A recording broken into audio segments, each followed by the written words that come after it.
เจ้ามีความงามเงี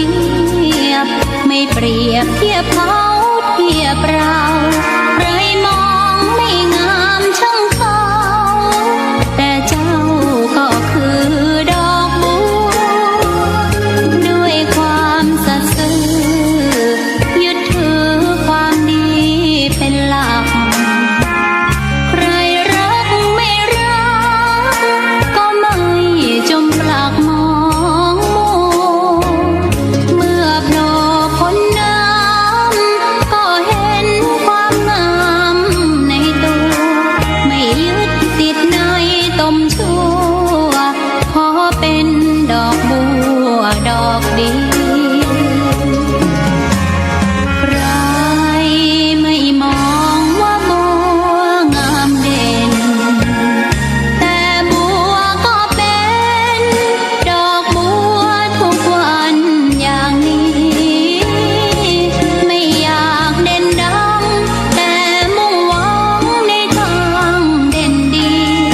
เกิดมาเพื่อสร้างบารมีถวายชีพนี้บูชาดอกบัวดอกน้อยเฝ้าคอยคนที่ใจบุญมาโอบเอื้อเกื้อกูลรู้ค่าของบุญเก็บบัวขึ้นมาเพื่อสร้างความดี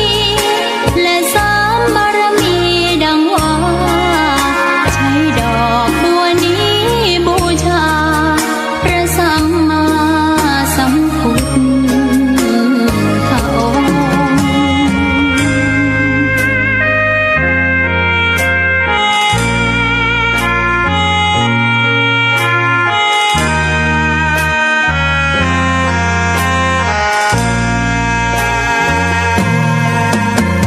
ใครไม่มองว่าบัวงามเด่นแต่บัวก็เป็นดอกบัวทุกวันอย่างนี้ไม่อยากเด่นดังแต่มุ่งหวังในทางเด่นดีเกิดมาเพื่อสร้างบารมีถวายชีพนี้บูชาดอกบัวดอกน้อยเฝ้าคอยคนที่ใจบุญมาโอบเอื้อเกื้อกูลรู้ค่าของบุญเก็บบัวขึ้นมาเพื่อสร้างความดี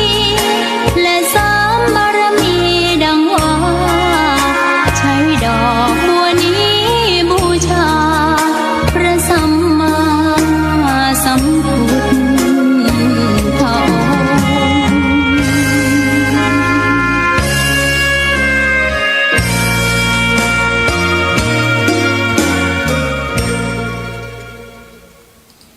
ขอนอบน้อมต่อพระรัตนตรัยแก้วเจ้าสามประการ น้อมเอาคุณพระพุทธเจ้า คุณพระธรรมเจ้า คุณพระสังฆเจ้า คุณพระอรหันตเจ้าอริยสงฆ์เจ้าจุตนจุองค์ได้เมตตาแผ่ปรมี มาปกเก่าเกษาปกห่มรักษาครูบาอาจารย์พระมหาเถระ พระเถรานุเถระเปื่อนสหธรรมิกสหพรหมจารีทุกรูปทุกองค์ ปกห่มรักษาศรัทธาสาธุชนคนดีเท่าแก่อีพ่ออีแม่ตั้งหลายทุกท่านทุกคนที่ติดตามรับฟังรายการสารธรรมยามค่ำตั้งสถานีวิทยุ เพื่อการศึกษาวิทยาลัยสงฆ์นครลำปาง ซึ่งออกอากาศจากวัดบุญญาวาสวิหารพระอารามหลวง โดยเมตตาบารมีของหลวงพ่อท่านพระครูอนุศาสตร์วรธรรมเจ้าคณะอำเภอเมืองลำปางเอื้อเฟื้อ สถานที่ตั้งของสถานีออกอากาศ พร้อมกับผู้บริหารสถานีซึ่งประกอบไปโดยท่านดร.จิรศักดิ์ปันลำ ผู้อำนวยการสถานีดร.แอมพัชริยาฟ้องจันตาเจ้าหน้าที่สถานีฝ่ายรายการดูแลความเรียบร้อยต่างๆแต่ท่านผู้อำนวยการและช่างเทคนิคสถานีน้องนัทสถาพรสุธาคำน้องดิวอนุพงษ์ตาจินะร่วมโดยช่วยกันดูแลสถานีทั้งหมดที่กล่าวนำมาแล้วนั้นเป็นผู้ที่ทำดูแลสถานีโดยความเสียสละศรัทธาญาติโยมบ่ได้มีค่าจ้างรางวัลแต่ประการใดสักอย่างเนาะก็ต้องขอขอบคุณเป็นอย่างสูงเด้อรายใดจะจากทั้งใดนี่กำลังจัดรายการอยู่เด้อฮัลโหลกำลังจัดรายการอยู่ บ้านไผ่กลางตั้งใดบ่ฮู้เนาะศรัทธาพบปะกันวันนี้รายงานตัวอาตมาภาพพระมหาสมชาติชาตะปัญโยวัดบรรพตสถิตพบปะกันวันนี้วันพฤหัสบดีที่21เดือนสิงหาศักราชพระพุทธาได้2568พระวษาได้มาพบปะกับศรัทธาท่านเจ้าตั้งหลายตามเวลาที่นัดหมายกันทุกวันจันทร์อังคารวันพฤหัสศุกร์เสาร์19 ถึง 20 นาฬิกาโดยเมตตาของทีมงานบริหารสถานีวิทยุท่านดร.จิรศักดิ์ปันลำได้มอบเวลาในช่วงนี้ให้อาตมาจัดรายการสาระธรรมยามค่ำเป็นสายการที่นำสาระธรรมเรื่องราวดีๆมาสนทนามาอู้มาจ๋ามาบอกมากล่าวให้กับศรัทธาญาติโยมอีป่ออีแม่ทั้งหลายติดตามรับฟังรายการได้เกิดศรัทธาประสาทะบางเรื่องราวก็เพื่อจะให้เกิดการอนุโมทนาบุญแล้วก็ได้เข้าใจในเรื่องราวต่างๆเนาะในมุมมองของพระสงฆ์รูปหนึ่งในพุทธศาสนาที่ได้นำเรื่องราวต่างๆมาขยายความมาอู้มาจากกันแต่ว่าทุกเรื่องราวอิงจากคำสอนของพระพุทธเจ้าเนาะทางนั้นศรัทธาญาติโยมบ่ได้เป็นความรู้ของอาตมาเป็นความรู้ของที่เปิ่นนำมาเผยแผ่กันของพระพุทธเจ้าผ่านตั้งครูบาอาจารย์ตลอดถึง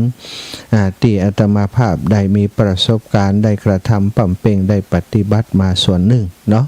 เอาละพบปะกันค่ำนี้แรงนี้ได้เวลาที่จะปาศรัทธาไว้พระสวดมนต์ก่อนที่จะนำเรื่องราวต่างๆมาสนทนาอุจากันต่อไปกราบพระพร้อมกันกราบหนึ่งพุทโธเมนาโถกราบสองธัมโมเมนาโถ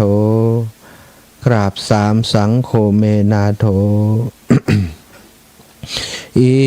มินาสากาเรนะพุทธังอภิปูชยามิอิมินาสากาเรนะธัมมังอภิปูชยามิอิมินาสากาเรนะสังฆังอภิปูชยามิอระหังสัมมาสัมพุทโธภควาพุทธังภควันตังอภิวาเทมิกราบสวากขาโตภควตาธัมโมธัมมังนะมัสสามิกราบสุปฏิปันโนภควโตสาวกสังโฆสังฆังนะมามิกราบนะโมตัสสะภะคะวะโตอะระหะโตสัมมาสัมพุทธัสสะนะโมตัสสะภะคะวะโตอะระหะโตสัมมาสัมพุทธัสสะนะโมตัสสะภะคะวะโตอะระหะโตสัมมาสัมพุทธัสสะพุทธังสารนังกัจฉามิธัมมังสารนังกัจฉามิสังฆังสารนังกัจฉามิตุติยัมปิพุทธังสารนังกัจฉามิตุติยัมปิธัมมังสารนังกัจฉามิตุติยัมปิสังฆังสารนังกัจฉามิตติยัมปิพุทธังสารนังกัจฉามิต ตติยัมปิธัมมังสรณังกัจฉามิตติยัมปิสังฆังสรณังกัจฉามิอิติปิโสภะคะวะอะระหังสัมมาสัมพุทโธวิชชาจารณะสัมปันโนสุขโตโลกาวิทูอนุตตโรปุริสัทธัมมสารถิสัทธาเทวะมนุษย์สานังพุทโธภาคาวาติสวากขาโตภาคาวาตาธัมโมสันทิฏฐิโกอากาลิโกเอหิปัสสิโกโอปันนะญิโกปัจจตังเวทิตาโพวินยูหิติสุปฏิปันโนภาคาวาโตสาวกสังโฆอุชุปฏิปันโนภาคาวาโตสาวกสังโฆยายะปฏิปันโนภาคาวะโตสาวกสังโฆสามิจิปฏิปันโนภาคาวะโตสาวกสังโฆยะทิทังจัตตาริปุริสายุขานิอัฏฐปุริสปุคลาเอสะภาคาวะโตสาวกสังโฆอาหุนายโยปาหุนายโยทักขินายโยอัญชลีการะนิโยอนุตตรังปุญญเขตังโลกัสสาติกราบพระพร้อมกันเนอะศรัทธาญาติโยมกราบหนึ่งพุทธังวรันตังศิรสานามามิกราบสองธัมมังวรันตังศิรสานามามิกราบสามสังฆังวรันตังศิรสานามามิไหวพระสวดมนต์กราบพระนบธรรมเป็นที่เรียบร้อย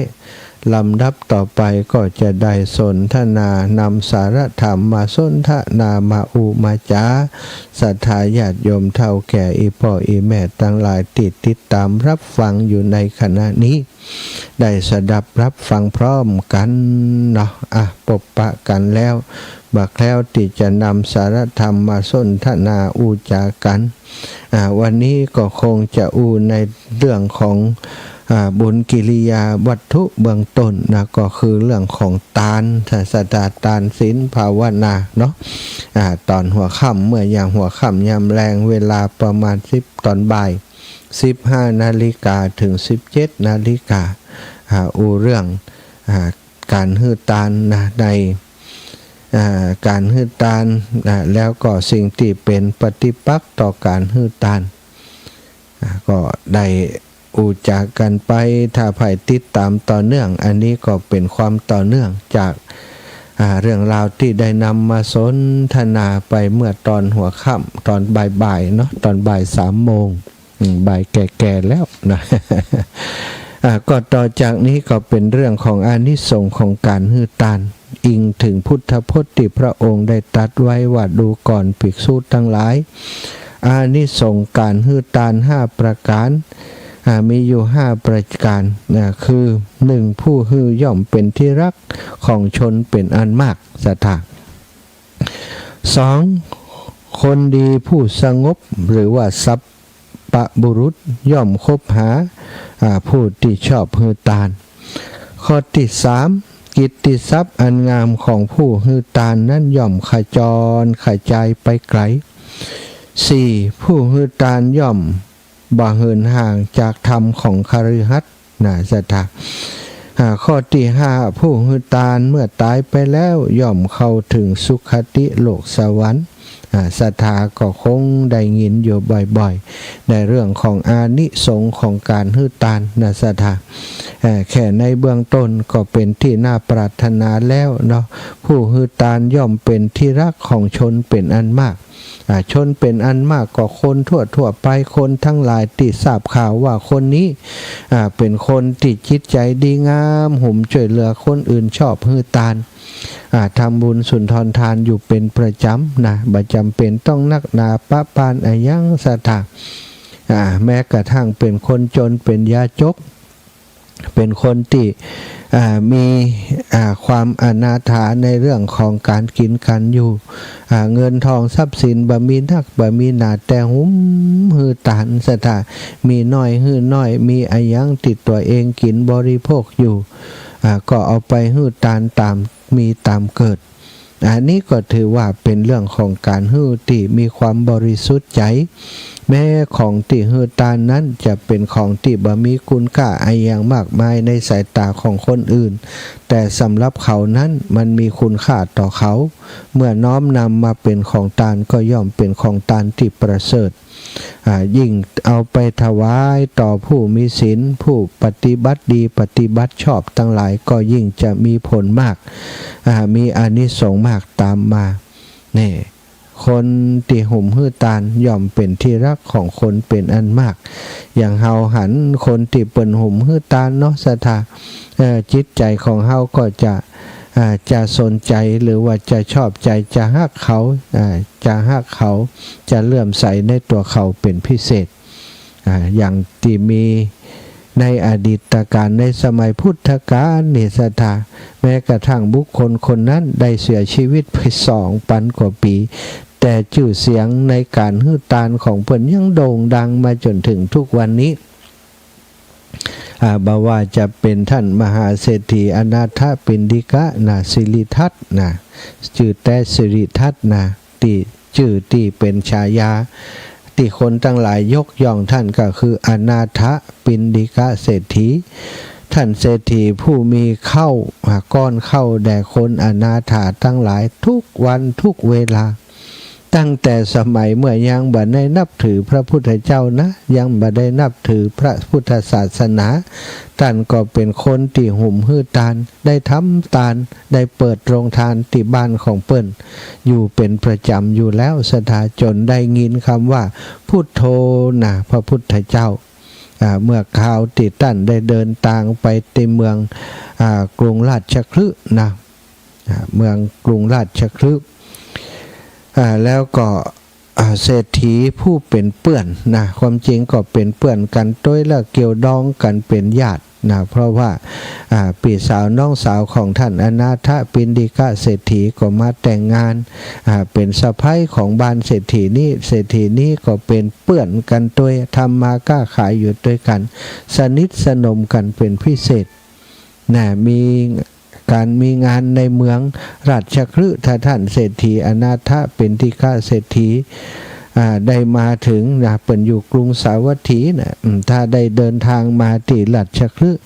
ก็ห่มที่จะไปงานไปการต่างๆที่สหายผู้เป็นเศรษฐีได้พาไปแล้วสหายผู้เป็นเศรษฐีนี้จะดูแลท่านอนาถปิณฑิกะเศรษฐีเป็นพิเศษสถาเวลาเปิ่นมาที่เมืองราชคฤห์นั้นดูแลเป็นพิเศษอาหารการกินที่พักที่ผ่อนที่รับที่นอนแล้วก็พาไปพาไปดูของหั่นนี่ไปดูเมืองบ้านดูเมืองดูความเจริญรุ่งเรืองของกรุงราชคฤห์สถามีอยู่วันหนึ่งครั้งหนึ่งเมื่อท่านอนาถปิณฑิกะเศรษฐีได้ไปที่กรุงราชคฤห์แล้วก็ไปที่บ้านของท่านเศรษฐีผู้เป็นสหายแต่ปรากฏว่าเศรษฐีผู้เป็นสหายทักทายปราศัยแล้วก็อู้กันประมาณนั้นบอกด้วยอู้อย่างนักแล้วก็มองหวนอยู่กับการสั่งนู่นสั่งนี่เธอไปเอาหลัวเอาฟืนเธอไปเอาน้ำนมมาเธอไปเอาข้าวมาเอานู่นเอานี่จัดการเป็นผู้ที่ดูแลข้าทาสบริวารตั้งหลายคือทำงานอย่างขมักเขม้นพ่องก็ต้มแกงหุงกินพ่องก็ต้มข้าวพ่องก็แกงพ่องก็ทำนู่นทำนี่ง่วนอยู่เฮียไหลใครย่อยอนาถปิณฑิกะก็แปลกใจว่าทำไมเปื่อนเฮามีอาการที่เปลี่ยนไปเปิ้นจะมีงานใหญ่อย่างที่นี่ก็หาหรือว่าพระราชาจะเสด็จมาที่บ้านท่านเศรษฐีถึงได้เตรียมการจะยกใหญ่จัดสถานที่อย่างเรียบร้อยสะอาดก็เป็นที่แปลกใจแต่หันท่านเศรษฐีวุ่นวายอยู่ก็บ่ได้ไปรบกวนอะไรรอจนเปิ้น เข้ามามาจ่าตัวก็ได้ถามว่าท่านเศรษฐีผู้สหายท่านเตรียมงานมงคลอย่างที่ใหญ่ที่ยิ่งใหญ่กะถึงได้เตรียมมีคนจำนวนมากมาช่วยงานกันที่นี่หมดท่านจะทำงานมงคลอย่างก็ยังบหันบอกคือเฮาได้รับทราบได้ช่วยเหลือท่านเศรษฐีผู้เป็นสหายก็บอกว่าท่านผู้สหายสิริทัตเฮาบ่ได้มีงานมงคลอย่างลอกแล้วก็หรือว่าพระราชาจะเสด็จมานี่บ่ใจเฮาจะเลี้ยงอาหารแก่พระพุทธเจ้าต่างหากท่านอนาถปิณฑิกเศรษฐีกาท่านจะเลี้ยงอาหารแก่พระพุทธเจ้ากาพระพุทธเจ้าเกิดขึ้นแล้วกาพระพุทธเจ้ากาตะกี้ท่านว่ายังก็ว่าท่านเศรษฐีก็บอกว่าเฮาได้กล่าวคำว่าพุทโธหรือว่าพระพุทธเจ้าผู้รู้ผู้ตื่นผู้เบิกบานท่านอนาถบิณฑิกเศรษฐีได้ทวนคำนั้นถึง3 ครั้งว่าท่านตะกี้ท่านกล่าวคำข้าพุทโธหรือเศรษฐีผู้เป็นสหายว่าก็ใจแล้วเฮากล่าวคำว่าพุทโธหมายความว่าตอนนี้พระพุทธเจ้าได้อุบัติขึ้นแล้วหรือผู้เป็นสหายก็บอกว่าเป็นเช่นนั้นเฮาได้นิมนต์พระพุทธเจ้าและเหล่าพระสงฆ์ทั้งหลายมาเสวยมาฉันอาหารที่บ้านของเฮาจึงได้เตรียมสถานที่ได้เตรียมเข้าป่าอาหารไว้คือพร้อมพระสงฆ์เป็นพันรูปว่าท่านอนาถบิณฑิกเศรษฐีได้ทราบอย่างนั้นก็มีจิตใจที่เลื่อมใสอยากจะไปหาพระพุทธเจ้าเป็นกำลังอยากจะไปในขณะนั้นในเวลานั้นเลยแต่เพื่อนของท่านเศรษฐีอนาถนี่หรือว่าตอนนั้นก็คือว่าสิริทัตเศรษฐีเนาะก็บอกว่าท่านบ่ต้องใจห้อนไปวันพุธก็ได้ปะพระพุทธเจ้าแล้วท่านจะใจห้อนไปเยี่ยหยังพักผ่อนให้สบายใจวันพรุ่งนี้เราจะปาเข้าเฝ้าเองท่านอนาถปิณฑิกเศรษฐีพอได้ยินคำว่าพระพุทธเจ้าเป็นจิตใจไปอยู่กับการค้าการขายสักอย่างจิตใจจดจ่อกับว่าวันพุธจะได้พบพระพุทธเจ้าได้หันพระพุทธเจ้าพระพุทธเจ้าเป็นรูปเป็นองค์อย่างใดได้ยินคำว่าพุทโธพุทโธนี่คำว่าพุทโธอยู่ในจิตในใจของท่านตลอดมาหลายภพหลายชาติเพราะว่าเคยทำบุญอธิษฐานใจในพระพุทธเจ้าที่อุบัติขึ้นมาก่อนหลายพระองค์เพื่อจะเป็นผู้ที่ยิ่งใหญ่กว่าคนทั้งหลายในด้านของการฮือตานสถาต้องการเป็นเอทคะในการฮือตานฝ่ายอุบาสกฝ่ายปัจจัยไว้ตั้งแต่พระพุทธเจ้าหลายพระองค์มาแล้วฉะนั้นคำว่าพุทโธจึงติดอยู่ในจิตใจของท่านมาโดยตลอดแล้วก็ชาตินี้จะเป็นชาติที่ท่านจะได้เป็นเอตทคะเป็นผู้ยิ่งกว่าอุบาสกทั้งหลายในการที่จะได้เป็นผู้จะฮือทานอันเลิศเป็นเอตทคะในการฮือทานศรัทธาเมื่อได้ฟังคำว่าพระพุทธเจ้าจึงได้สนใจเป็นพิเศษกว่าคนทั้งหลายศรัทธาญาติโยมเมื่อได้ฟังอย่างนั้นเนาะคืนนั้นก็ขึ้นไปเข้าพักผ่อนแล้วท่านเพื่อนของเพื่อนก็บ่ได้มามาจาตามปกติที่เคยเป็นน่ะเหมือนกับบ่สนใจท่านอนาถบิณฑิกเศรษฐีเลยศรัทธาแกก็เข้าไปสู่ที่พักพยายามจะข่มตาลับข่มตานอน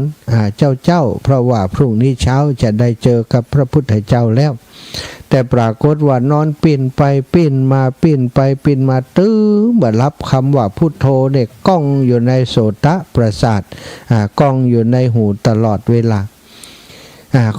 อยากจะหันบาเดียวเนี่ยอยากจะพบบาเดียวเนี่ยนะใจเป็นอย่างนั้นศรัทธาญาติโยมตลอดราตรียันรุ่งก้อยใกล้จะรุ่งสางแล้วนะศรัทธาประมาณตี 4 ตี 5แล้วเนาะคงประมาณเวลาตี 4 ตี 5นี่ ก็เกิดจิตเหมือนกับฝันไปอย่างเนี้ยศรัทธาญาติโยมว่าได้เข้าเฝ้าพระพุทธเจ้าก็เหมือนกับคนละเมอนะศรัทธาเดินออกลงจากปราสาทไปปราสาทของท่านเศรษฐีนี่มีคนที่เฝ้านะเฝ้ายามอยู่เวรอยู่ยามปกตินี่จะบ่ฮื้อไผเข้าไผออกนะในเวลาวิกาลนั้นแต่ปรากฏว่าท่านอนาถบิณฑิกเศรษฐีนี่ได้เดินลงปราสาทไปโดยบ่มีไผมาคัดมาขวางเหมือนกับว่าแต่ละคนน่ะพลักลงไปว่าก็เป็นได้นะศรัทธาพลักคือท่านรีบลงไป แล้วก็ออกจากบ้านไปนะบ้านติดประตูติดปิดสนิทอยู่เนี่ยก็มีคนมาเปิดให้นะมีเทวดามาเปิดให้แล้วก็เหมือนกับมีแสงสว่างนำทางท่านเศรษฐีเดินไปที่พระวิหารเชตวันศรัทธา แล้วก็ พระพุทธเจ้า ทรงทราบการมาของสิริทัตเศรษฐีหรือว่าอนาถปิณฑิกเศรษฐีนี้จึงเสด็จไปเดินจงกรมอยู่ในสถานที่จงกรมแห่งหนึ่งพระอนาถบิณฑิกเศรษฐีก็หันพระพุทธเจ้าแต่ไก่พระรัศมีชัพพนรังสีสอดวับแวววาวเนาะในเข้าไปสู่กองตาของอนาถปิณฑิกเศรษฐีอันนี้มันเป็นแสงอย่างดูแล้วเป็นแสงที่เย็นสว่างแต่เย็นบ่เหมือนแสงอย่างอื่นเดินตัวเข้าไปหาก็ได้พบกับพระพุทธเจ้าได้เข้าไปฟังธรรมจากพระพุทธเจ้าอนุปุพพีกถาศรัทธาทานศีล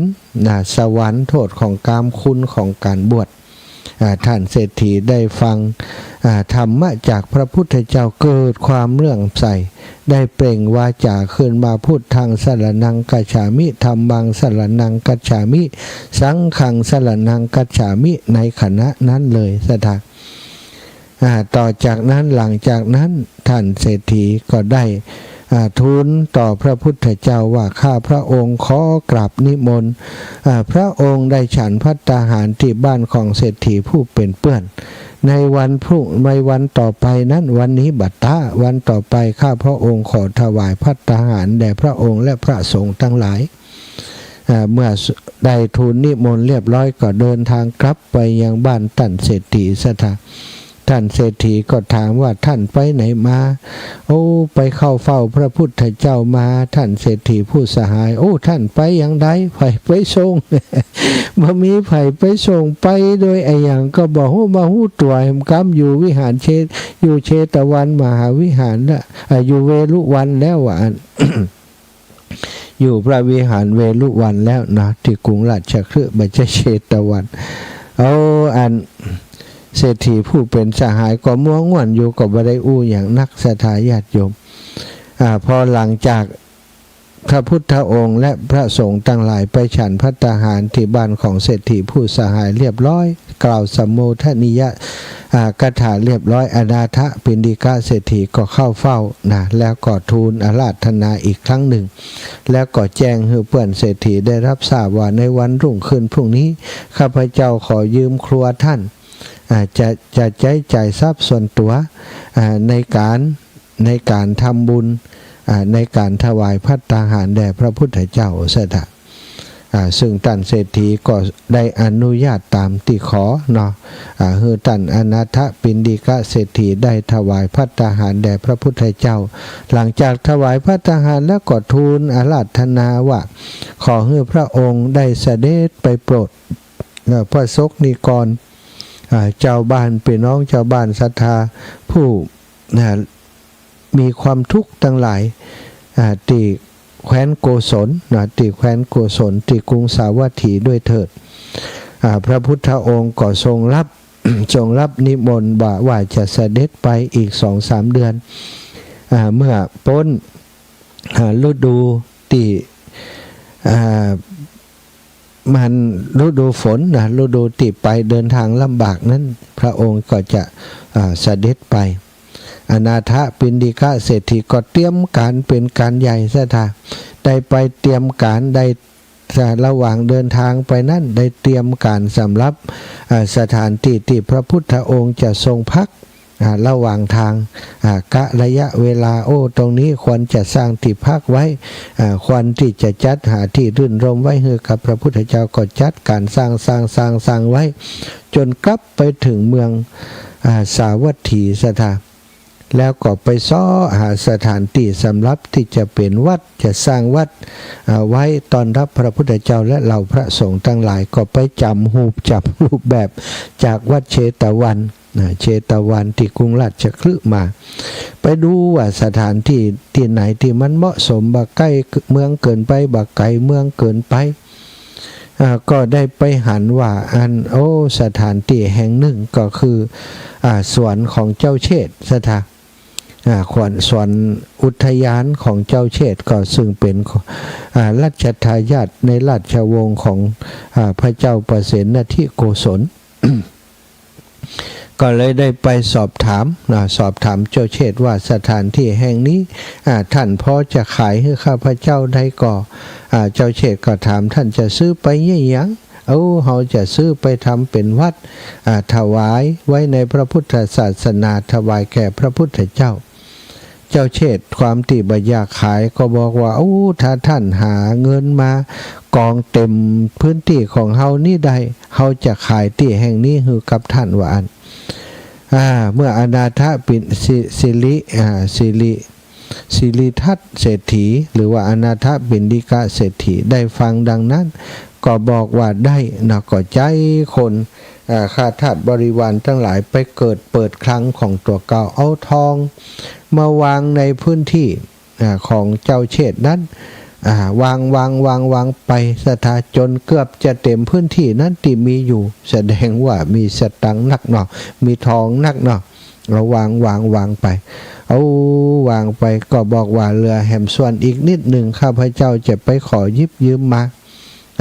เจ้าเชษฐบอกพอละบ่ต้องเอามาละเอาอย่างอีนะติดเอามานี่เพียงพอแล้วแต่ว่าส่วนที่เหลือนี้ขอให้ท่านสร้างซุ้มประตูเข้าไปวิหารหรือว่าวัดอยู่ตรงนี้แล้วขอให้ใจชื่อของเฮาในการเป็นวัดแห่งนี้ว่าให้ตั้งชื่อวัดว่าเชตวันวัดศรัทธาญาติโยมบริจาคทรัพย์แน่นหนาต้องการจะเป็นวัดชื่อของตัวเก่าบ่ได้เป็นสักกรรมเจ้าเชษฐว่าถ้าบ่อันก็บ่เฮือบ่ขายอยากจำเป็นยอมสถานที่ส่วนหนึ่งเท่านั้นเองก็บ่นักเท่าได้เป็นซุ้มประตูเข้านี่อันแล้วหมอกอันสถาน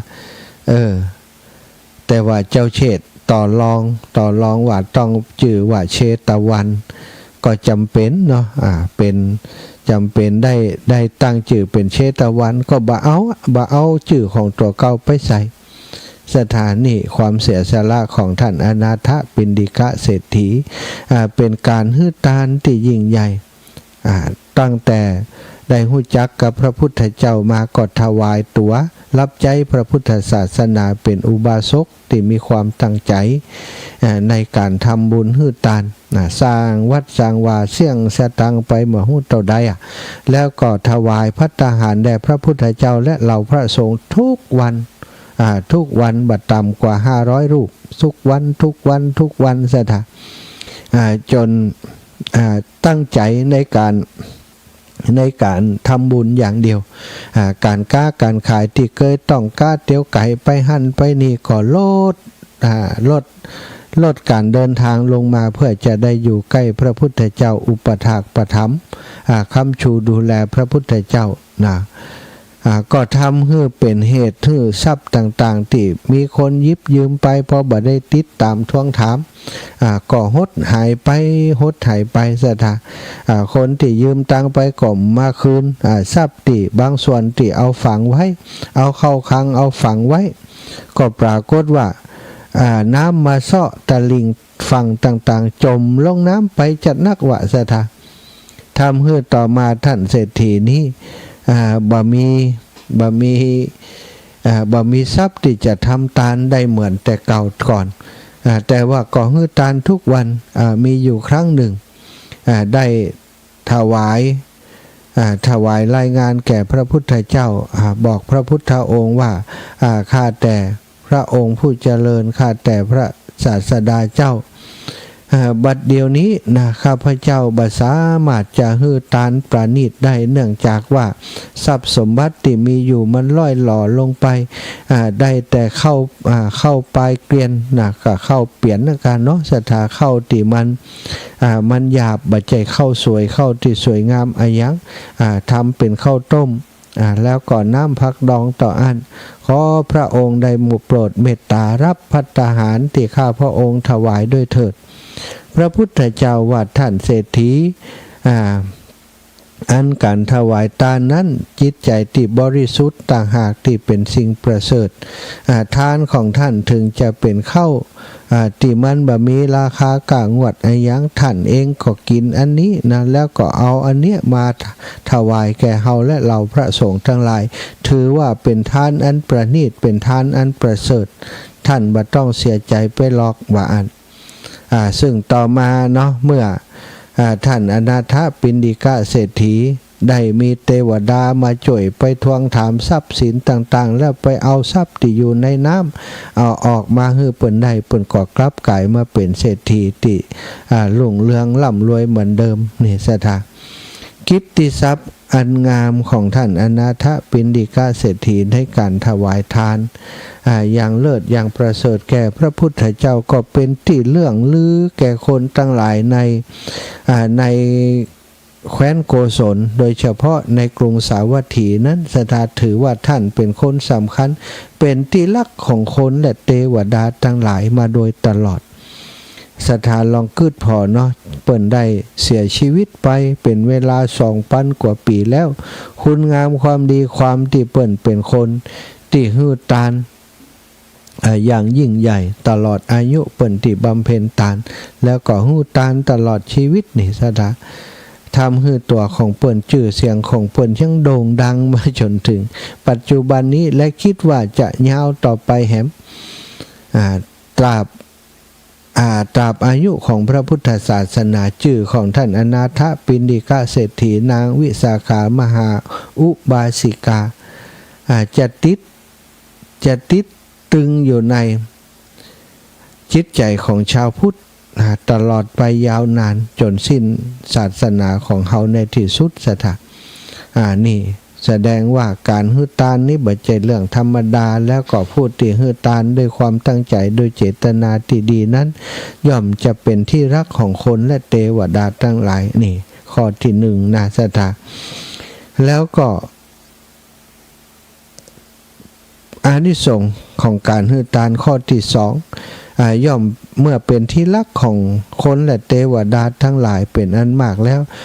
สัตตบุรุษทั้งหลายก็คือนักปราชญ์ทั้งหลายนี่คนที่เป็นสัตตบุรุษผู้สงบทั้งหลายก็ย่อมจะคบหากับคนที่มีจิตใจเสียสละหุ่มฮื้อตานนี่สถาเมื่อมีสัตตบุรุษเป็นมิตรสหายก็ย่อมเจริญรุ่งเรืองในทุกด้านเป็นธรรมดาเพราะมีสหายเป็นคนดีเนาะสถา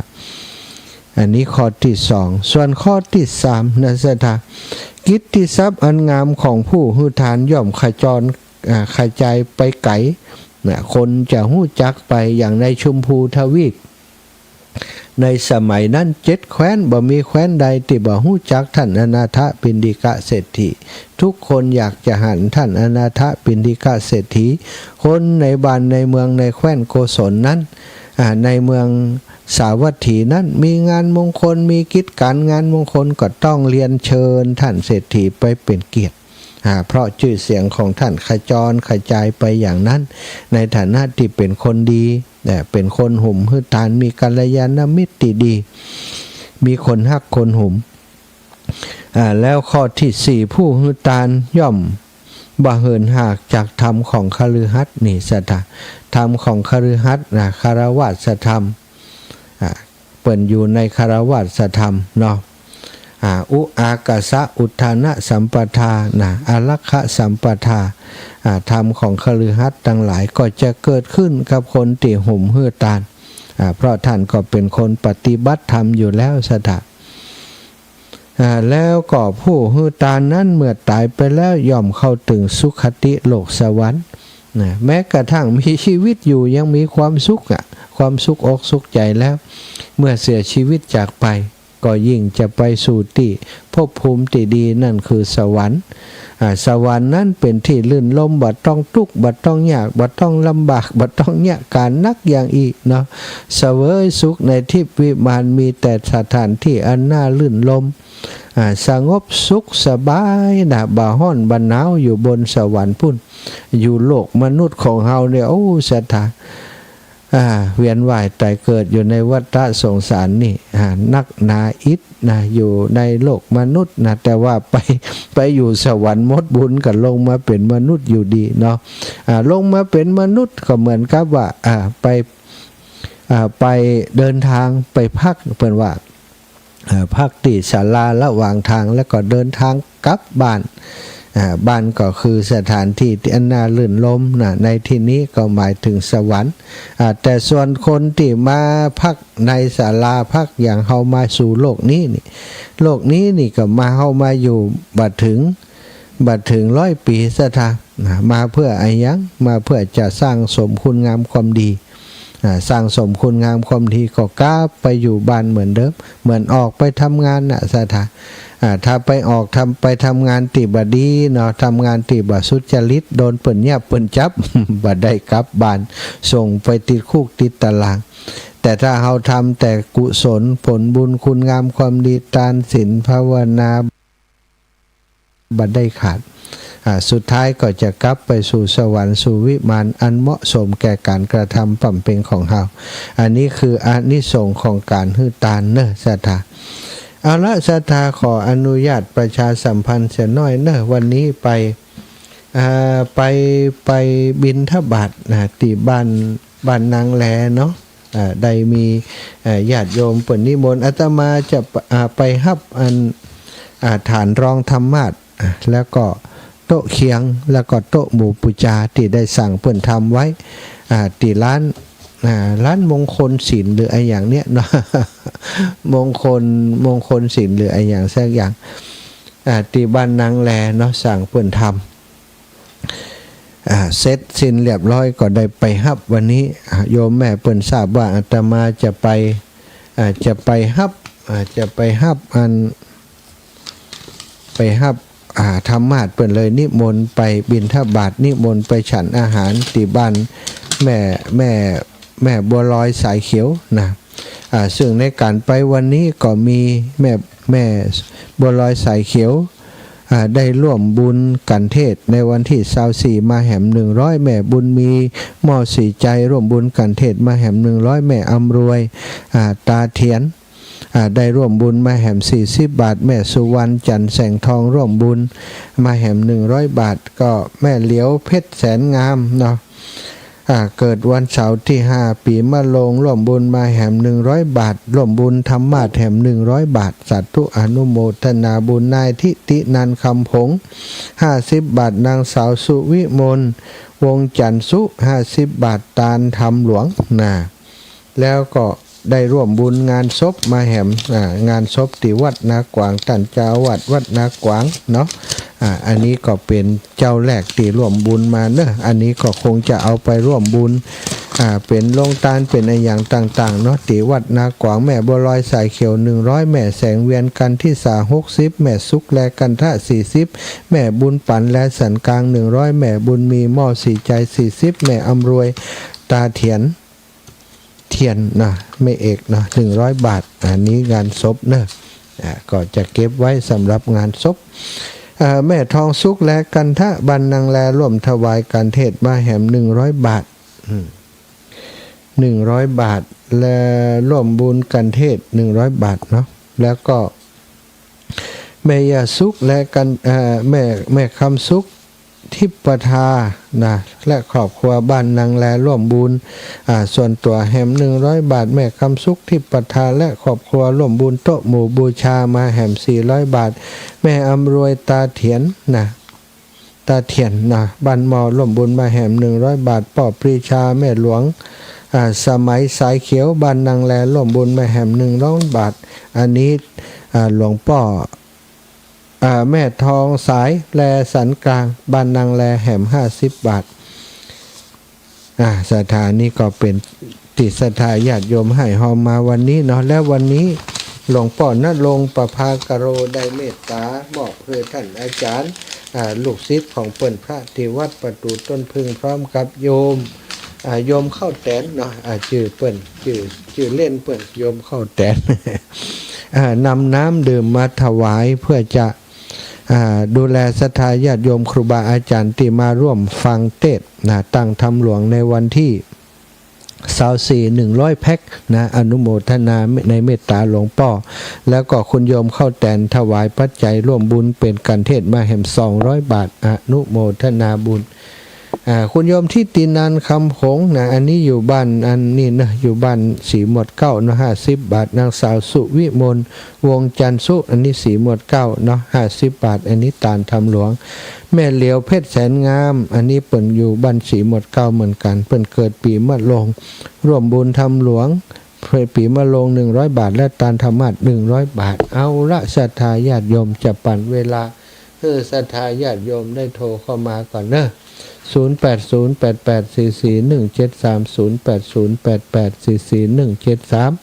ระหว่างที่ศรัทธายังบัดโทรคำเตือนพ่อเพชรแม่ยกตะตุ้ยบริจาคธรรมาส100 บาทบ้านหัวฝายแล้วก็แม่บุญบานเพชรพาบริจาคกันน้ำกาไฟ100 บาทแม่บุญบานเพชรพาร่วมบุญปีเกิดทำปีเกิดปีมะโรง100 บาท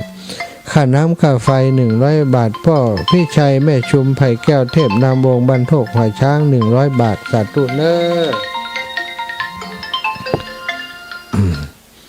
แม่นิเวศยามศักดิ์สันทรายเชียงใหม่น้อมกราบนมัสการเจ้าพระมหาเจ้าแม่วัดไฟหิน104ชัดเจนดีเจ้า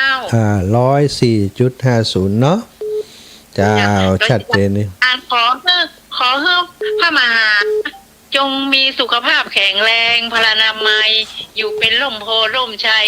ของคณะศรัทธานาบุญทั้งหลายเจ้าสาธุเจ้าแม่เจ้าเป็นกำลังใจให้เจ้าสาธุเจ้าแม่อย่าสุกแลกันทะว่ายังได้จ้าเจ้าหังแม่ตอนน้ำรถเจ้าแม่ตอนแหมตัวได้จ้ะแม่ตอนพุดนิ้ว50 บาทเจ้าแม่ตอนพุดนิ้วแหละเดี๋ยวเนี่ยเจ้าการเทศเจ้าแม่ตอนพุดนิ้วแหม50 บาทเพิ่นเอาใส่สวยอย่าเจ้าแหละใส่สวยใส่สวยที่ดอกมะลิอ่ะเจ้าแหละเจ้าเจ้าจัดตัวเนอขอบคุณอีแม่จำได้แน่ขอบคุณที่บอกเพิ่นเด้อแม่เนอสัตว์ตัวเจ้าแม่ถวายความเคารพครับทุลุงครับว่าขออภัยอาจารย์นอนฟังอยู่เนอะสัตว์ทุกครับไม่เป็นไรก็ได้ผมนุ่มๆก็ให้ครับไปอยู่ที่ไหนแล้วแต่ให้มีมหาปรริญญาศาสตร์เลยนะจ้ะเขามีหัวใจเปรตจริงไหมอาจารย์จ้ะไม่รู้นะทุสานะโสจ้ะจ้ะไม่ช้าหรอกแต่ไม่เป็นไรตายก็ช่วยผมได้อยู่แล้วจัดตู้ครับช่วยครับใช่แล้วสาธุถวายความเคารพครับตุลุงท่านอาจารย์ตุลุงกิจพุทธอุทยานเชียงใหม่เนาะก็มีญาติโยมได้ร่วมบุญมาใกล้เข้ามาแล้วเนาะก็ร่วมบุญมาเรื่อยๆเจริญพรนมัสการเจ้า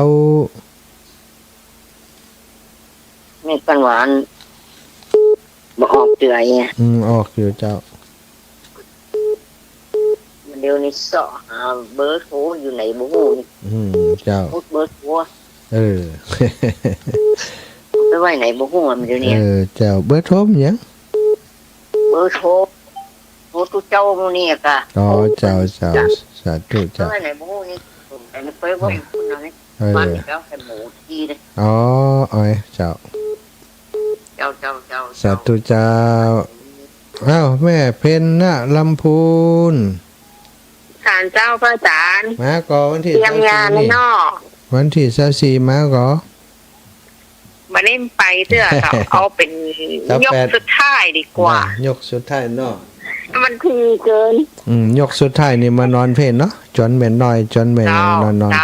เจ้าย กที่สองนี้คงจะมาเตรียมงานอะไรอย่างนักละก้า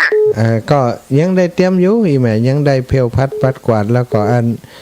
จัดตานอันนี้ตัวจัดตานอันโต๊ะหมู่จัดตานอันที่ทำหมาด2 ชุดตัวเจ้าทำตอนเก้าก็จะเอาตาลนะ ตานตอนเจ้าอีแม่สัก8 โมงเนี่ย8 โมงป่านเนี่ยเจ้าขอร่วมอนุโมทนาบุญด้วยนะเจ้าสาธุเจ้าแม่ได้เลยสาธุเจ้าสาธุค่ะเจริญพรโอ้แม่บ้านเย็นอย่างใดแม่บ้านเย็นหายไปแล้วเนาะวันผูกจะไป4 หมวด 9 วันผูกแม่บ้านเย็นโทรมาถามแล้วนี่แม่บ้านเย็นจันทวงศ์เนอะวันผูกจะไป4 หมวด 9ครับบ้านหนองยางเนาะแม่บ้านเย็นจันทวงศ์จะเลินปอนโยมแม่จำเสียงได้ก็เจ้าจะมาหาในเสียงแหวนยังได้แฟนปอเสาแก้วจันทวงศ์แม่บ้านเย็นเจ้าแม่บ้านเย็นจันทวงศ์เจ้าแล้วอีแม่จะหอมอันตีทำน่ะมันตี30เนาะเจ้าแม่แล้วอีแม่จะฝากไปเนอะบางทีได้ถ้าอีแม่เลยไปก็จะไปได้แม่ได้ไปแม่ก็จะฝากแม่โบเย็นไปเนาะเจ้าได้เจ้าอีแม่หอมกันเทศ100 บาทนะเจ้าแล้วบ่มาบิณฑบาตกะงั้นผูกไปบิณฑบาตแม่แล้วมันผูกมาแหละเจ้าอันมันผูกอีแม่ใส่ท้องฝากไปด้วยเนาะเจ้า4 หมวด 9ครับหนองยางวันผูกเจ้าผูกมาแหละเจ้าแม่สาธุเจ้าแม่จะใส่ท้องไว้สาธุค่ะสาธุเจ้าอาจารย์ทิพย์เนอะแม่ย่าพัดวงผมสายวันพุ่งเจอกันเนาะ บ้านหนองยางแล้วก็จะเดินทางไปเชียงใหม่สถาเสร็จแล้วบิณฑบาตกลับมาก็เดินทางไปเชียงใหม่ไปฮับโต๊ะหมู่ไปฮับอันธรรมาสธรรมาส2 หลังแล้วก็ฐานรองธรรมาส1 หลังแล้วก็จะมีอันจะมีอันยังก็เนี่ยโต๊ะเคียงแฮม2 ชุดเนาะหลายสตังค์อยู่ มีเจ้าภาพเนาะแม่น้อยแม่คำน้อยคำอินบุตรเป็นเจ้าภาพแล้วก็แม่ย่าครูอารีพันธ์ศรีวิริยะไมยก็รวมเป็นเจ้าภาพด้วยกันมา2 ชุดได้มา2 ชุดเนาะเป็นเจ้าภาพจริงๆแล้วตั้งใจจะเอาชุดเดียวนะเป็นเจ้าภาพมาก็ได้2 ชุดก็ต้องขออนุโมทนาบุญขอบคุณกับศรัทธาญาติโยมท่านสาธุชนคนดีทุกคนทุกท่านเนอะได้ร่วมบุญร่วมกุศลด้วยกันเนาะได้สร้างกองบุญกองกุศลด้วยกันธรรมาสก็คือว่าเป็นสิ่งที่สำคัญพระสงฆ์องค์สังฆเจ้าจะเทศน์ธรรมต้องนั่งธรรมาสอันนี้นะเป็นสิ่งที่เขาได้ตานของสูงศรัทธาญาติโยมได้มีโอกาสร่วมบุญด้วยกันอาตมาภาพ ก็ถือว่าเป็นบุญปาวาสนาส่งความจริงก็ไม่ได้กึด ว่าจะต้องมาเสาะหามาซื้อมาตานเป็นสะพานบุญในช่วงนี้เพราะเศรษฐกิจก็ลำบากไม่อยากจะบอกบุญอย่างนักแต่พอดีก็มีศรัทธาเปิ่นมีจิตใจที่อยากจะทำเนาะแม่คำน้อยคำอินบุตรแม่มี11,000อาจารย์เป็นเจ้าภาพธรรมาสว่าธรรมาสพร้อมกับฐานรองตกอยู่ 20,000 ปลายก็เลยว่าธรรมาสฐานรองถ้าว่ามีโต๊ะเคียงมันก็ดูบางงามก็มีโต๊ะเคียงมาแหมก็ได้โต๊ะเคียงมาแหม2 ชุดเนาะทั้งหมดก็เป็น4 ชุดทุกอย่างก็ได้เพิ่มเติมเข้ามาก็เป็นบุญเป็นกุศลร่วมกันถือว่าได้หอมธรรมาสก็เป็นเรื่องเดียวกันนะฐานรองก็อยู่ในธรรมาสโต๊ะเคียงก็อยู่ในธรรมาสหมดเนาะละศรัทธาญาติโยมดูเวลาแล้วตอนนี้19:57แล้วนะก็ขอนำรายการจากลาศรัทธาไปด้วยเวลาเพียงเท่านี้ขอความสุขความสัสดีจงมีแก่ศรัทธาสาธุชนทุกคนทุกท่านเนอะ จัตตารโอธรรมาวทันติอายุวันโนสุขัง